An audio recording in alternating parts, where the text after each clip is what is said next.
Salam la famille, c'est Chronique de l'Atlas, j'espère que vous allez bien. Ah franchement ça fait très longtemps que j'ai pas fait un match sur le Maroc en étant aussi positif.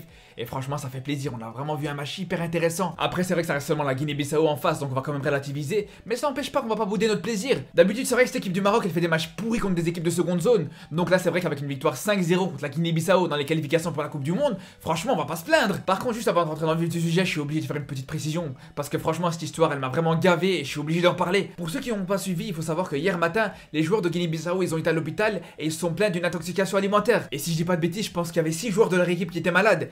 Et ce qui me pose problème justement, c'est que les gens ont accusé le Maroc par rapport à ça. Et ça, je suis désolé, mais quand j'entends ça, je peux pas laisser passer. Comment tu peux te permettre d'accuser les Marocains d'avoir empoisonné l'équipe adverse? Là, franchement, il y a des gens qui sont dans un film. Et franchement, c'est très grave de dire des choses comme ça. Encore que ce soit l'équipe de Guinée-Bissau, on peut encore comprendre. Mais le pire, c'est que dans cette histoire, il y a des journalistes qui ont absolument rien à voir, qui sont ni guinéens ni marocains, et ils se sont permis d'accuser encore une fois le Maroc. Et le pire, c'est que leur seul argument, c'est que c'était déjà arrivé soi-disant avec le Gabon, avec le fameux jus d'orange. Mais les gars, faut arrêter de se croire dans un film. Vous croyez que c'est aussi facile que ça d'empoisonner l'adversaire? Mais si c'était aussi facile, mais tout le monde le ferait. Si c'était aussi facile, n'importe quelle équipe qui jouera à domicile, elle essayerait de le faire pour essayer de gagner son match, tout simplement. Mais là, ça existe pas. Si une équipe, elle fait vraiment ça et que c'est prouvé, mais je suis désolé, mais elle reverra plus jamais le terrain de sa vie. Et franchement, à partir de ce moment-là, j'ai même pas besoin d'argumenter plus que ça, la vérité. De toute façon, on a bien vu dans le rapport médical que les joueurs de Guinée-Bissau eux-mêmes, ils voulaient même pas se soumettre à un prélèvement. Et puis, de toute façon, quand tu ramènes avec toi dans tes valises du poisson, ou je sais même pas si on peut appeler ça du poisson ou du pangolin desséché, faut pas s'étonner que tu vas tomber malade. C'est même pas seulement malade que tu vas tomber. Après, pour parler du match, c'est vrai qu'on me reproche très souvent d'être très dur quand je parle du Maroc. Même après Maroc-Soudan, malgré la victoire, c'est vrai qu'à ce moment-là, on va me reprocher encore une fois de trop critiquer cette équipe. Mais c'est normal. C'est parce que quand justement le Maroc joue contre ce genre d'équipe, que ce soit la Guinée-Bissau ou le Soudan, mais je m'attends justement à ce genre de match. Après, je dis pas qu'ils doivent systématiquement gagner des 5-0, mais je trouve qu'ils doivent au moins faire un match aussi bon dans le contenu. Après, en général, quand tu fais des résultats comme 5-0, on peut systématiquement dire que tu fais des bons matchs. Après, je dis pas non plus que c'est un résultat qui doit être obligatoire. Et d'ailleurs, moi dans ce match, c'est pas seulement le résultat qui m'intéresse. D'ailleurs, je vais vous dire, déjà à la mi-temps, j'étais très satisfait du match, et je l'avais même dit sur Twitter. Et pour le coup, j'ai vraiment apprécié le jeu proposé par cette équipe du Maroc dans ce match.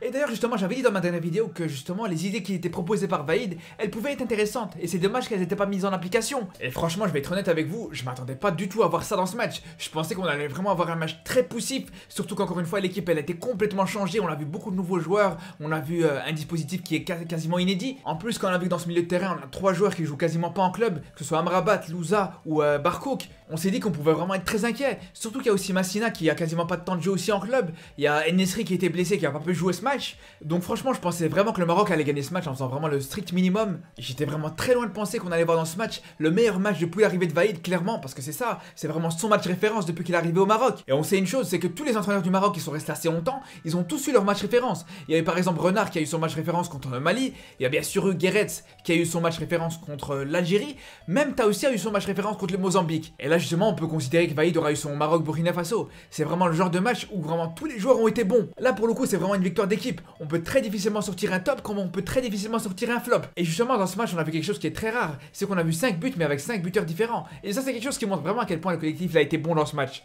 Parce que généralement quand t'es une équipe qui met 5 buts dans un match, c'est souvent un joueur ou deux qui te met un doublé ou un triplé par exemple. Et il y a aussi autre chose qui fait plaisir pour le coup, c'est que c'était la première fois depuis 4 matchs que le Maroc marquait un but autrement que sur coup de pied arrêté. Et là aussi c'est important, parce que ça montre que cette équipe a de la variété et qu'elle a plusieurs armes. Et là où c'est important justement, je vais vous dire une chose, quand une équipe elle peut être dangereuse de différentes manières, elle sera toujours plus difficile à neutraliser. Dans ce match, on a vu 5 buts inscrits par 5 buteurs différents et quasiment de 5 manières différentes. On sentait vraiment que le danger pouvait venir de différents endroits. Et là, pour le coup, justement, si on peut comparer à l'époque où ce qu'il y avait Ziyech encore avec l'équipe nationale du Maroc, à ce moment-là, il y avait une trop grosse dépendance envers Ziyech. Si par exemple, on prend le match Maroc-Centrafrique, qui est le deuxième match sous l'ère Vaïd avec le plus gros score, c'était une victoire vraiment écrasante du Maroc sur le score de 4-1. Et là, justement, pour le coup, c'était un bon match, il n'y a rien à dire là-dessus, mais on a senti justement que tout tournait autour de Ziyech. Je me rappelle justement que sur la double confrontation contre la Centrafrique, Ziyech il est impliqué sur les 6 buts du Maroc. Je me rappelle qu'à l'époque je commençais déjà à parler d'une Ziyech dépendance et je pense que justement quand t'es trop dépendant à un joueur, c'est jamais vraiment bon. Et là justement on a vu que sur les derniers matchs de Ziyech avec le Maroc, c'est vrai que le niveau il était un petit peu en dessous à cause d'un petit peu de sa situation avec Chelsea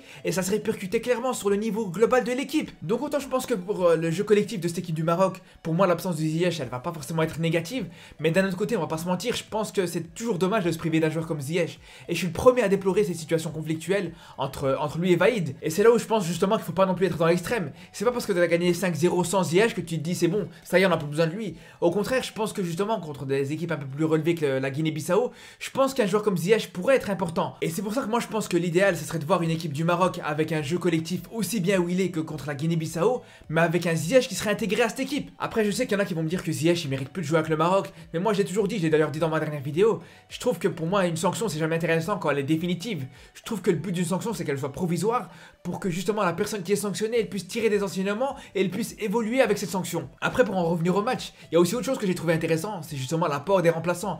La plupart des remplaçants qui sont rentrés sur le terrain, ils ont tous apporté une plus-value. Pour moi, à part Amala qui a pas réussi à rentrer dans son match et Ben Cherki qui a pas eu le temps forcément de se mettre en évidence, je trouve que les trois autres remplaçants ils sont vraiment très bien rentrés dans leur match. Que ce soit Mounir bien sûr qui a marqué, Boufal qui a fait une entrée extraordinaire. De toute façon Boufal à chaque fois qu'il est remplaçant et qu'il rentre sur le terrain, il fait toujours des entrées fracassantes. Quand tu fais rentrer un joueur comme Boufal avec sa fraîcheur, avec une équipe adverse qui commence à laisser des espaces justement à cause de la fatigue, franchement t'es sûr de faire un coaching payant, ça c'est sûr et certain. Et là pour le coup il a même réussi à être décisif en mettant une très belle passe à Mounir sur le but. Après je trouve que Fajr aussi il a fait une entrée vraiment intéressante, que ce soit sur corner d'ailleurs où il a été dangereux, il a donné un bon ballon à Massina qui aurait pu donner un but, mais même dans le jeu je trouve qu'il a été vraiment pas mal. Il a été intéressant dans le jeu entre les lignes, il était souvent bien positionné en demandant le ballon dos au but pour rechercher le troisième homme, et ça a aidé énormément à la construction. Et ça bien sûr c'était pas le seul à le faire, il y avait bien sûr aussi les autres joueurs du milieu de terrain, ou même les attaquants qui venaient décrocher pour le faire. Et pour le coup je trouve vraiment que c'est ce qui a fait la différence par rapport à l'habitude, parce qu'autant en général on a l'habitude de voir une équipe du Maroc qui a du mal à créer des décalages avec du jeu court, et là pour le coup on a vu beaucoup plus de combinaisons intéressantes, sans pour autant voir moins de jeu dans la profondeur. Et justement on avait Saïs Amrabat par exemple, qui apportait énormément de danger avec leur long ballon vers l'avant, et encore une fois ça a montré dans ce match la variété de cette équipe du Maroc, et le fait que le danger pouvait venir de partout. Donc franchement je pense que là on peut dire qu'on a vu un match qui était proche de la perfection, mais après on va pas se mentir, si ça c'est pour que sur les prochains matchs cette équipe du Maroc elle retombe dans ses travers, franchement ça nous intéresse même pas. Et je dirais même que sur les prochains matchs je serai encore plus exigeant sur cette équipe du Maroc, parce qu'elle nous a montré de quoi elle était capable, donc c'est tout à fait normal qu'on s'attend à aussi bien voire à mieux. Donc pour le prochain débrief du Maroc je vous donne rendez-vous dimanche, donc le lendemain du match retour contre la Guinée-Bissau, mais d'ici là surtout prenez soin de vous.